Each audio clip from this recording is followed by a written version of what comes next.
ব্যক্তিগতভাবে যোগাযোগ করেন, অনেক সময় ফোন নাম্বার চান, যোগাযোগ করতে চান। মা খুব সুন্দর ছিলেন, বাবাও সুন্দর ছিলেন, মাও সুন্দর ছিলেন। তো হ্যাঁ, দিদি ছোটো থেকে যখন জ্ঞান বয়স হয় তখন থেকে দিদি দেখেন যে দিদিকে নানাভাবে মানে বাড়িতেও সবসময় মানে একটু বকাঝকা বেশি, একটু মারধর, কথায় কথায় মানে আমার দাদার মেয়ে, আমার দিদিদের মেয়েরা এত সুন্দর দেখতে, এত ফর্সা ধবধবে রং, আরও বেশি ছিল সবসময় একটু, বা একটু মানসিক সমস্যাও ছিল যেরকম। যাই হোক, সেই সব মিলিয়ে টিলিয়ে যাই দিদির মার আর একদিন মানে রাতে মানে ম্যাসিভ অ্যাটাক হয়। তো চুলের মুঠি ধরে, বিয়ের বোধহয় অষ্টমঙ্গলায় থেকে ফিরে এসে সেই চুলের মুঠি ধরে নাকি খুব মেরেছিল। বন্ধুরা, অনেক দিন পর তোমাদের সামনে এলাম। তিন দিন ধরে ব্লগ যায়নি, তোমাদের সামনেও আসা হয়নি আমার একদমই। তো সেটা আর বলছি না কেন, কারণ অনেকে অনেক রকম বিদ্রূপ করে, তো সেই কারণে বলছি না। আচ্ছা, আজকে এলাম যে তোমাদের সামনে। আজকে হচ্ছে 11ই সেপ্টেম্বর, বুধবার, আর এখন বাজে সকাল, এখন 6:29। আসা হচ্ছে না বলে মনে হলো একটু আসি, একটু কথা বলি। তবু কেমন আছো তোমরা বন্ধুরা? আশা করি সবাই সুস্থ আছো, ভালো আছো, আর ঈশ্বরের কৃপায় যে যেখানে আছো নিরাপদে আছো। তো আজকে সকালবেলাতেই মনে হলো যে কিছু এমনি কথা তোমাদের সঙ্গে বলি। পরে বেলাতে হয়তো যে কাজ কিছু করব, মানে যা করব সেটা হয়তো করা থাকবে, হয়তো আগামীকালের জন্য, মানে আজকের কিছু কাজ আর আগামীকালের কিছু কাজ মিলিয়ে হয়তো বা ব্লগটা হবে, জানি না কিছুই এখনও পর্যন্ত। তো এমনি তোমাদের সামনে যেটার জন্য এলাম সেটা হচ্ছে, আমি মানে আমার এই ছোটো পরিবারে এমন অনেক মানুষ আছেন তো যারা আমার সঙ্গে মানে ব্যক্তিগতভাবে যোগাযোগ করেন, অনেক সময় ফোন নাম্বার চান, যোগাযোগ করতে চান, যোগাযোগ করে অনেক কথা বলেন, তাদের অনেক রকমের অনেকের অনেক সমস্যার কথা আমাকে আগেও বলেছেন। তো এইখানে মানে আমি আজকে একজনের কথা বলবো, অবশ্যই তার নাম, অরিজিনাল নাম নেব না, কারণ তিনি বলেছেন বলতে বলেই। তিনি একজন দিদি, তিনি আমাকে বেশ অনেক দিন আগে বলেছিলেন, ফোন নাম্বারের কথা তো দিয়েও ছিলাম, দেবার পর তো উনি আমাকে মাঝে মাঝে ফোন মানে করেন অনেক দিন থেকেই করে। প্রথম যখন করেন তখন আর কি বলেছিলেন যে আমার জীবনটা খুবই, গোটা জীবনটাই উনি আমার থেকে বেশ মানে 3 বছর 3 মতো বড় হবেন আর কি। তো এরকম উনি বলেছিলেন। তারপরে উনি আস্তে আস্তে ক্রমশ, কারণ ওনার বেশ অনেকটাই ঘটনা, তো সেইটা উনি ক্রমশ আমার কাছে বলেন এবং বলেন যে আমি চাই যে তুমি এটা বলো, আমার মানে গল্পটা বলো, কারণ অনেক সময় মানুষ ভাবে তো যে হয়তো মানুষের মানে আমার কথা বলছে যে তুমি বলো, এরকম অনেক কমেন্ট দেখেছি, কেউ এরকম ভাবে যে তুমি মিথ্যে বলছো, বানিয়ে বলছো, এরকম আবার হয় নাকি, তারা হয়তো এরকম জীবন দেখেনি। তো আমি তোমাকে এটা বলছি, তুমি আমার নাম তো অবশ্যই নেবে না, আমি জানি, সব কিছু তুমি চেঞ্জ করে, জায়গার নাম মানে ইয়ে করে বলে তুমি আমারটা শেয়ার করো, তাহলে আমার ভালো লাগবে। কোথাও গিয়ে মনে হবে যে আমার কষ্টের কথাটা আরও 5 জন জানলো, সে নাই বা আমার আসল পরিচয় দেওয়া হোক, আমি তো জানবো যে আমারটা বলা হলো। তো সেই দিদি বলাতে বেশ অনেক দিন ধরেই কথা, কারণ ধরো মানে তার এত বছরের জীবনের সব ঘটনা তো ওরকমভাবে একদিনে তো সম্ভব নয়, ওই আস্তে আস্তে বলেছেন। তারপরে আবার আমি হয়তো যদি কোনোটা ভুলে গেছি, যদি মনে হয়েছে যে কিছু জানার আছে বলার আগে, তো আবার জিজ্ঞেস করেছি। তো এইভাবে এতদিন মানে বেশ অনেক দিন ধরে ইয়ে করে, পরে আমার মনে হলো যে হ্যাঁ, এখন আমি সেটা বলতে পারি। দিদির সঙ্গে কথাও বলেছি, যে তিনি বলেছেন যে হ্যাঁ, এবার তুমি মানে এই করে বলো, মোটামুটি যেটুকু আমার মানে তথ্য পেয়েছি। তো দেখো কতজনের কত রকম জীবন, যেমন মানুষ অনেকে বলেছে না আমাকে যে হ্যাঁ, মানে অনেক বক্রোক্তি করেছে, তো সেটা নিয়ে আর আমি বাড়াচ্ছি না, আমি এই দিদির ঘটনায় আসি। তো দিদির আমি নাম এখন কোনো নাম আপাতত দিচ্ছি না, দিদি বলেই বলি। তো এই দিদি মানে কোনো ইয়েতেই, মানে একটা জেলা শহরেই, কোনো জেলায়, এর মানে আমি ধরো এই বর্ধমানে শহরে দিদি মানে জন্মেছে, বড় হয়েছে। এবার কীভাবে বড় হওয়াটা বলি। দিদির বাবা ব্যাংকে চাকরি করতেন, ভালো চাকরি করতেন, অফিসার র্যাঙ্কে ছিলেন। তো আর দিদির মা হাউস ওয়াইফ ছিলেন, কিন্তু মাও মানে পড়াশোনা মানে লেখাপড়া জানা শিক্ষিত মহিলা। আর দিদি একটি মেয়ে ছিলেন। হ্যাঁ, তো দিদি খুব শান্ত শিষ্ট, মানে মা বাবার কথা শোনা এরকম বাধ্য মেয়ে।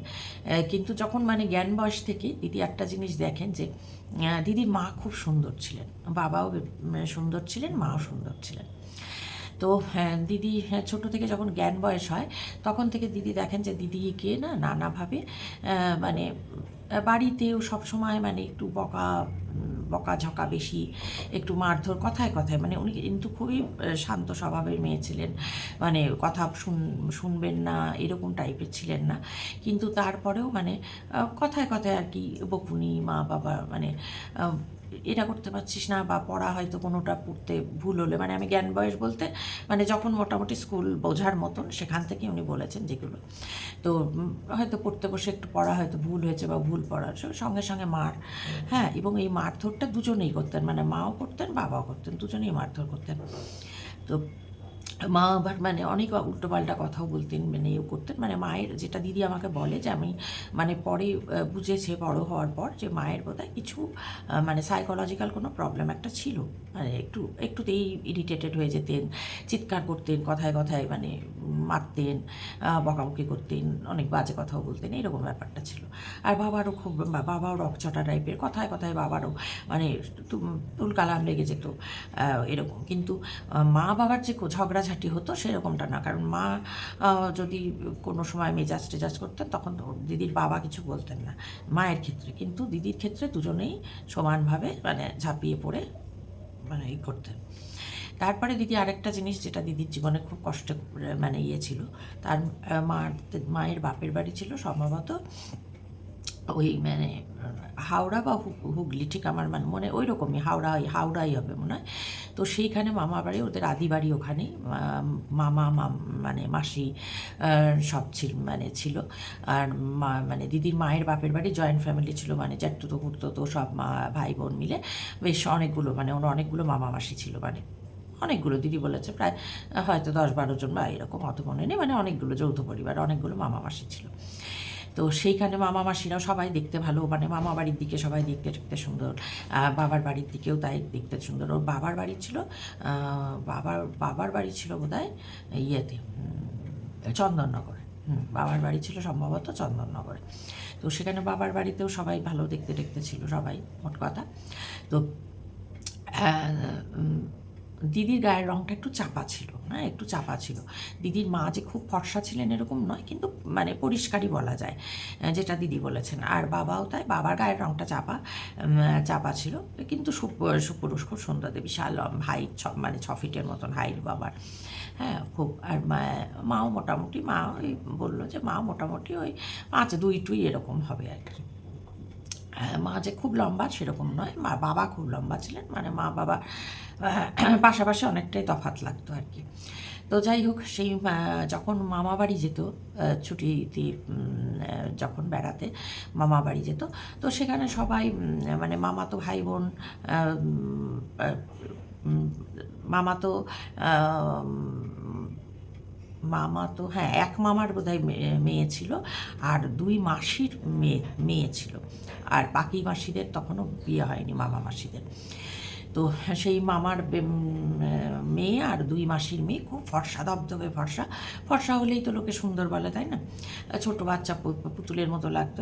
তো দিদির মা নাকি দিদিকে বলতেন যে হ্যাঁ, আমি বাপের বাড়িতে যাই, আমার আত্মীয় স্বজন সবাই আরও আসে, যারা আসে, তো তখন আমার খুব খারাপ লাগে যখন তোকে সামনে আনতে হয়, মানে দিদির মা বলছে তোকে সামনে আনতে হয়, কারণ আমার দাদার মেয়ে, আমার দিদিদের মেয়েরা এত সুন্দর দেখতে, এত ফর্সা ধবধবে রং, একদম এম সাহেবের মতন তেমনি সুন্দর দেখতে, তো তোকে তোর মতো এরকম কেলটিকে, ঠিক এই মানে দিদি আমাকে বলেছে যে এই ভাষায় বলতো, তোর মতো কেলটিকে মানে আমার আত্মীয় স্বজনের সামনে তুই আমার মেয়ে এটা বলতে আমার লজ্জায় মাথা কাটা যায়, আমার খুব খারাপ লাগে লজ্জায়। তুই এমন যে তোকে হাজার যদি পাউডার মাখিয়েও রাখি তাহলেও হবে, মানে কিছুই হবে না, এমনই তোর, এত জঘন্য চেহারা তোর, এরকম বলতো। খুব দিদি কষ্ট পেত, চুপ করে কাঁদতো। হ্যাঁ, আবার কাঁদতে দেখলেও ঠাস ঠাস করে নাকি গালে চড়, যে হ্যাঁ কাঁদার মতো নাটক হচ্ছে, নাটক করছো, এরকম।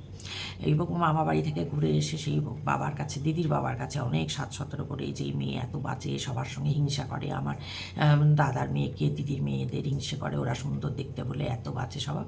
দিদির বাবাও কিছু না যাচাই করে দিদির বাবাও দিদিকে মারতেন ধরে। তো এরকম হতো। দিদি আমাকে বলেছে যে জানো তো, আমার মনে হতো প্রত্যেকটা দিন মনে হতো যে আমি মরে যাই, আমার কী হবে বেঁচে থেকে। এইরকমই আমাকে মানে সামনে লোকের সামনে নিতে লজ্জা, আমাকে সব কিছুতেই লজ্জা, সব কিছুতেই খারাপ।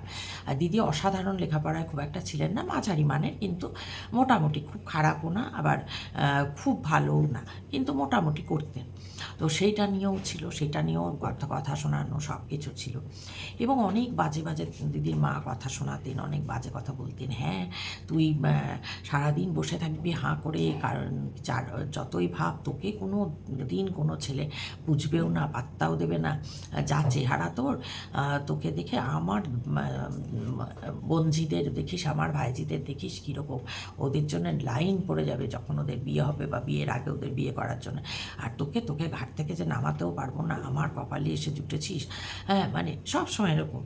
আর দিদির বাবা বলতেন যে এইরকম এইসব মেয়ে দিয়ে কী হবে, ফালতু জঞ্জাল এগুলো, এই জঞ্জাল দিয়ে আমার কী হবে, আমার বাড়িতে জঞ্জাল রয়ে গেছে, আবর্জনা রয়ে গেছে, একে এই সরলে বাঁচি, মানে এরকম। তো স্বাভাবিক খুবই আঘাত পেত। তারপরে স্কুলে যেত, কলেজে যেত, সেখানেও মানে যারা একসঙ্গে পড়তো সেরকম নাকি 2-1 এরকমও বলতো, সবাই না কিন্তু 2-1, যে হ্যাঁ তুই যে কালো বিচ্ছিরি দেখতে, তোর মা কি সুন্দর দেখতে, তুই এত বিচ্ছিরি দেখতে, কেমন লাগে, তোর লজ্জা করে না মায়ের সঙ্গে বেরোতে, তোর লজ্জা হয় না, মা অত সুন্দর, বাবা দেখতে ভালো, তোর লজ্জা করে না বেরোতে, তুই এরকম, তোর মনে হয় তুই তোর মা বাবার নিজের সন্তান নস, তোর মনে হয় নিশ্চয়ই কুড়িয়ে পাওয়া।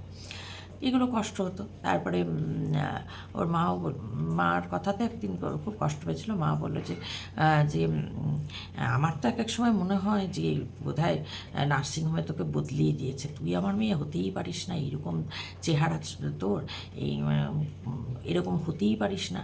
আর আমার সত্যি, আমার ভাবলে কান্না পায় যে এইরকম একটা মেয়ে আমি পেটে ধরেছি, আমি বিশ্বাস হয় না আমার, তুই আমাদের কেউ নস। দিদির বাবাও বলতো তুই কেউ নস, তুই, ও ঠিকই বলে, তোর মা পাল্টিয়েই দিয়েছে, নয়তো এরকম জঘন্য দেখতে, না তুই লেখাপড়ায় ভালো, না তোর কোনো কিছু আমাদের সমাজে মুখ দেখাতে পারিনি। তো এইরকম করে করেই দিদির দিন কেটেছে। দিদি প্রত্যেকটা দিন, দিদি আমাকে যখন বলে, দিদি কেঁদে ফেলেছিল বলতে বলতে, দিদি বলে যে প্রত্যেকটা দিন আমার কাটতো এভাবেই, আমার মনে হতো যে আমি মরে যাই, কী হলে মরে যেতে পারি, কীভাবে মরে যেতে পারি, মানে প্রত্যেকটা দিন ভাবতো। তো যাই হোক, এইরকম করেই কেটেছে। দিদি গ্র্যাজুয়েশন করার পর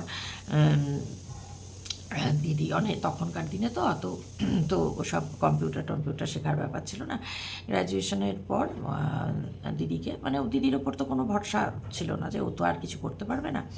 তো তখন মানে যে বিয়ে দিয়ে দেবো, হ্যাঁ বিয়ে করবো, তো দিদি তখন টিউশানি করতে শুরু করে, 2-3টে টিউশানি করতো। সেটা নিয়েও দিদির মায়েরই যে যা ছিঁড়ি, নিজে যা লেখাপড়ায় তা আবার টিউশানি করছে, এইভাবে দিন কাটতে একদিন দিদির মার একটু হার্টের প্রবলেম ছিল। হ্যাঁ, তো আর ওই যে বললাম সবসময় চিৎকার চেঁচামেচি করতো, একটু প্রেশারও বেশি ছিল সবসময়, একটু মানসিক সমস্যাও ছিল যেরকম। যাই হোক, সেই সব মিলিয়ে টিলিয়ে দিদির মার আর একদিন মানে রাতে মানে ম্যাসিভ অ্যাটাক হয়। তো রাতেই ভর্তি করে ওদের ওখানে, একটা নার্সিংহোমে ভর্তি করে দুই গোটা রাত ওরকমভাবে থাকার পর ভোরবেলা আবার একটা অ্যাটাক হয়, এবং তখন ওই অ্যাটাকে দিদির মা মারা যায়। তো দিদির মা মারা যায় তখন দিদির বিয়ের কথাবার্তা শুরু হয়েছিল, মানে এমনি পাত্র দেখা চলছিল। তো এইরকম সময় তাও মারা যায়। তো মারা যাওয়ার পর তো কিছুদিন হয়, বন্ধ থাকে। তারপরে দিদির বাবা খোঁজ পান কলকাতায় মানে পাত্রের সন্ধান পান, পাত্র এমনি সরকারি চাকরি করে। তখন ছিল সম্ভবত লোয়ার ডিভিশন ক্লার্ক, হ্যাঁ ছিল যখন বিয়ে হয়, সরকারি চাকরি। কোথায় কোন ডিপার্টমেন্ট আমি সেগুলো বলছি না। হ্যাঁ, তো বিয়ে ঠিক করে বিয়ে দিয়ে দেয়। মা মারা যাওয়ার এই বছর 2.5 পর পর বিয়ে বিয়ে হয়। তো বিয়ে দিয়ে দেয়। তো বিয়ে হয়ে গিয়ে দেখে ছেলেরা হচ্ছে 3 ভাই 2 বোন। ছেলের 2 দিদি বড়, আর তারপরে ছেলে তারপরে আর কি মানে ওই দিদির হাজব্যান্ড, 2 দিদির পরে আর কি ভাই, তারপরে 2 দেওর। তো দিদি বিয়ে হয়ে যাওয়ার পরে মানে যেদিনকে বিয়ে হয়ে যায় সেদিন থেকেই মানে অনেক ব্যাকাটারা কথা, বা সবাই বলে হ্যাঁ এইরকম মানে এইরকম কালো কি কালো হাড়ির তলার যেরকম এরকম মানে ওই রকম দিদি বলেছে যে আমাকে যেটা বলেছে যে আমি আমার গায়ের রং চাপা, কিন্তু তাই বলে মানে ওই রকম কুচকুচে কালো বা এরকম বলার মতো না। আচ্ছা সেটা যেটাই হোক, এটা তো রেসিজম, তাই না?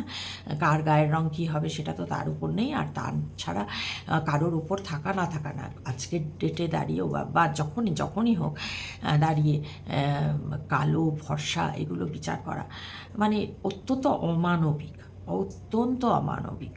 তো সেই যাই হোক এইরকম চেহারা নিয়ে বলতে থাকে যে হ্যাঁ আমার তখন দিদির শাশুড়ি নাকি বলে যে হ্যাঁ এমনি এমনি এমনি এনেছি নাকি, তাই ওই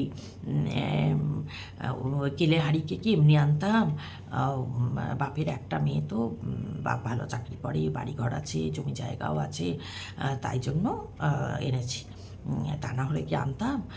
তো এইরকম প্রথম দিন থেকে। তারপরে দিদির হাজব্যান্ডও একদমই ভালো ছিল না। দিদির হাজব্যান্ডের মানে মানে একটু নেশা ভাঙের ব্যাপার ছিল, এবং অন্যদিকে মন ছিল মানে অন্য মহিলা দিয়ে। এবার দিদির সঙ্গে মানে উঠতে বসতে খারাপ ব্যবহার, গালিগালাজ, হ্যাঁ, চুলের মুঠি ধরে বিয়ের বোধহয় অষ্টমঙ্গলায় থেকে ফিরে এসে সেই চুলের মুঠি ধরে নাকি খুব মেরেছিল।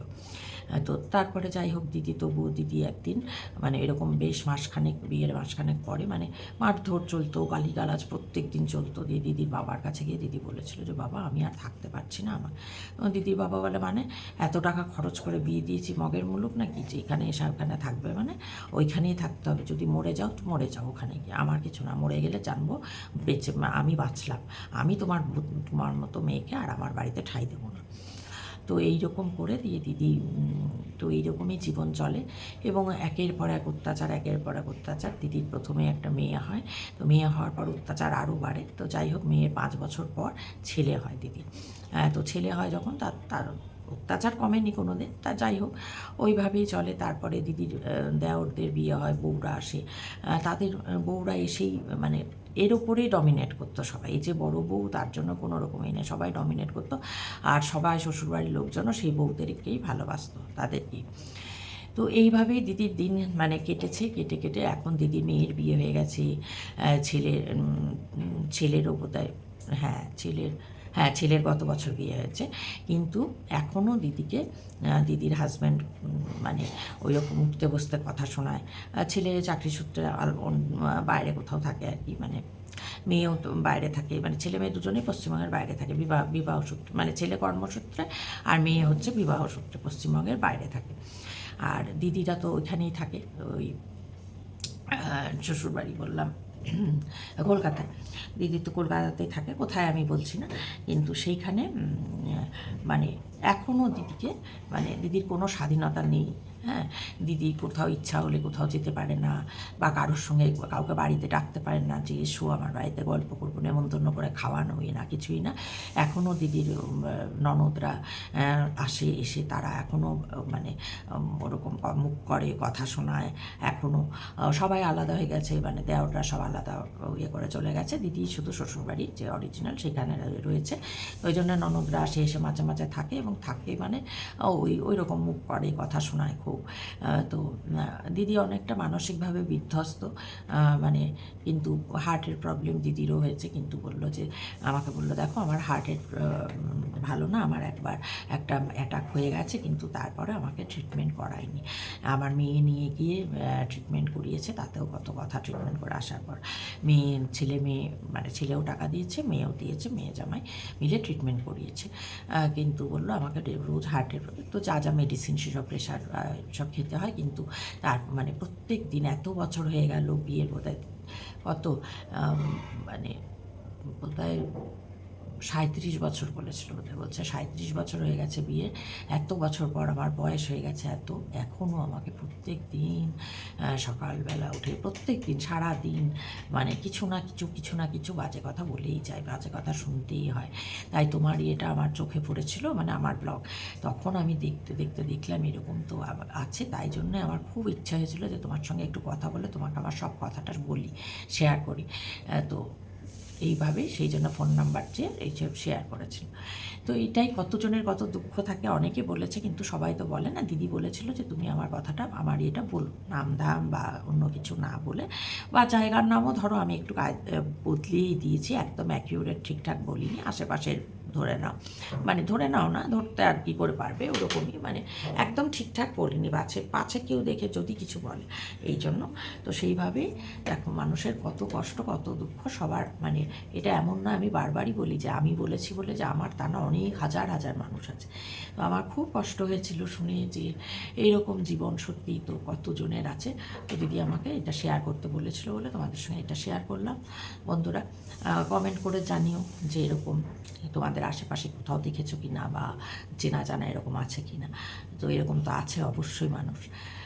তো যদি আজকের এই ঘটনাটার সঙ্গে রিলেট করতে পারো, বা করো, লাইক করো, কমেন্ট করো।